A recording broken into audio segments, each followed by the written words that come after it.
निर्भीड निष्पक्ष वृत्तांकनाचा बुलंद आवाज, राजसत्ता न्यूज।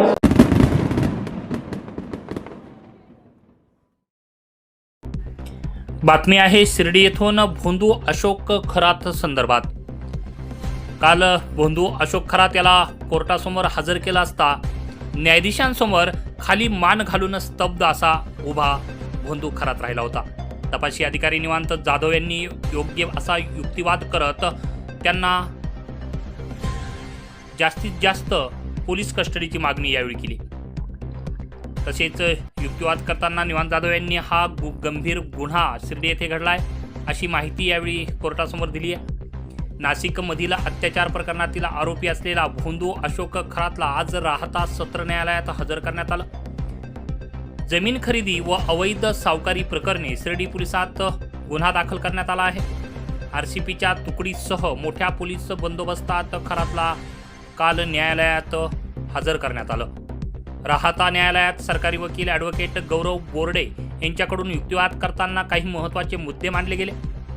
आरोपींनी कशा पद्धतीनं हे व्यवहार केले, एवढी मोठी रक्कम जमीन घेण्यासाठी आली कुठून, याचा तपास करण्यासाठी आरोपीला जास्तीत जास्त पोलीस कस्टडीची मागणी यावेळी सरकारी वकिलांनी केली।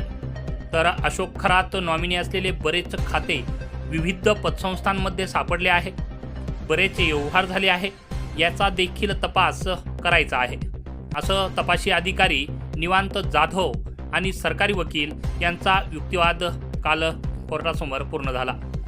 आता कोर्टाच्या निर्णयाकडे लक्ष लागलं होतं। जमीन खरेदी केली तेव्हा पैसे कुठून मिळाले, तर भोंदू अशोक खरात न्यायाधीश यांच्यासमोर खाली मान घालून स्तब्ध उभा होता। तपासी अधिकारी निवांत जाधव यांनी युक्तिवाद करताना सांगितलं की गुन्हा गंभीर आहे, त्यामुळे आम्हाला आरोपीची चौकशी करायची आहे। जमीन खरेदी केली तेव्हा पैसे कुठून मिळाले याचा देखील तपास करायचा आहे। व्याजाचे पैसे कुणी वाटून घेतले या गुन्ह्यातील दुसरी आरोपी असलेली अशोक खरात यांची पत्नी कल्पना खरात अद्याप फरार आहे। तिच्याकडून देखील आणखी माहिती घ्यायची आहे। एकूण 14 व्यवहार करण्यात आलेले आहेत, त्यात 5,52,00,000चे व्यवहार आहेत। फसवणूक केल्याचा उद्देश स्पष्ट होतो। कल्पना खरात ही त्यांची पत्नी असल्यानं ती कुठे राहू शकते याबाबत तपास करायचा आहे। खरातला जास्तीत जास्त पोलीस कस्टडी दिली पाहिजे अशी मागणी यावेळी तपासी अधिकारी असलेले निवांत जाधव यांनी न्यायालयासमोर केली आहे। त्याचबरोबर यामध्ये आणखी यात काही लोक सहभागी असण्याची शक्यता आहे, याचा देखील तपास घ्यायचा आहे। अशोक खरात याच्याकडून ही चौकशी करायची आहे। शिर्डी पोलिसांनी भोंदू खरात यासाठी कोर्टाकडे 7 दिवसांची पोलीस कस्टडीची मागणी केली। न्यायाधीश यांच्यासमोर भोंदू खरात याला हजर केला असता शिर्डी पोलिसांच्या वतीनं तपासी अधिकारी पोलीस उपनिरीक्षक निवांत जाधव युक्तिवाद करत होते। तर न्यायाधीश यांनी भोंदू खरात याला विचारलं की काही सांगायचं आहे का, तर भोंदू खरात मान हलवत म्हणाला, मला काहीही सांगायचं नाही। खरातच्या वकिलांनी युक्तिवाद करताना म्हटलं की आरोपी अशोक खरातच्या वकिलांनी युक्तिवाद करताना म्हटलं की फिर्यादी जमीन मालकानं गुन्हा दाखल करायला एवढा उशीर का केला।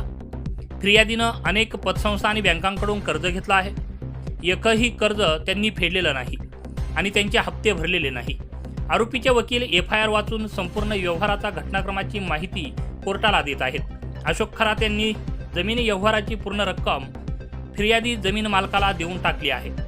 5,52,00,000चा व्यवहार ठरला होता आणि ही रक्कम फिर्यादीच्या खात्यात अशोक खरात यांनी वर्ग केलेली आहे। फिर्यादीतील सर्व मजकूर हा बनवला गेला आहे।